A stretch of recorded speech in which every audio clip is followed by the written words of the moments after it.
Je pense qu'il n'y a plus de couple depuis bien longtemps, depuis la réunification allemande, non pas la chute qui est une fausse date de référence, mais la réunification en 90, que donc ce qu'était l'Allemagne avant, dans les années Kohl, c'est pas comparable à l'Allemagne d'aujourd'hui, que l'Allemagne défend sans complexe ses positions et ses intérêts vitaux, comme commençait à le dire le chancelier Schröder, et Mme Merkel n'a fait que continuer. Donc il n'y a plus de couple au sens un peu sentimental, un peu romantique dont on parlait notamment en France, moins en Allemagne. Mais la réalité, c'est que quand il n'y a pas une entente franco-allemande, le système européen marche mal, et que donc cette entente est nécessaire. Elle n'est pas non plus automatique, elle n'est pas spontanée. Même après 50 ans de religion d'État sur l'amitié franco-allemande, ça reste des pays profondément différents. Donc il faut la construire, il faut la travailler quasiment chaque jour pour harmoniser, pour faire converger.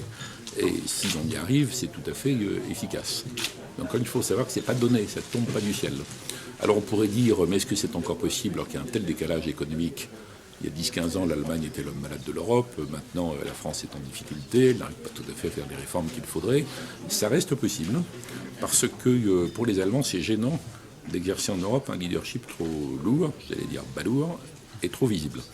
Donc ils essaient de s'en protéger, de s'en garder. Donc ils recherchent cette entente France-Allemagne. Mais comme dans toute entente, il faut des compromis. Sur quoi les fait-on? C'est ça tout le travail de la relation franco-allemande.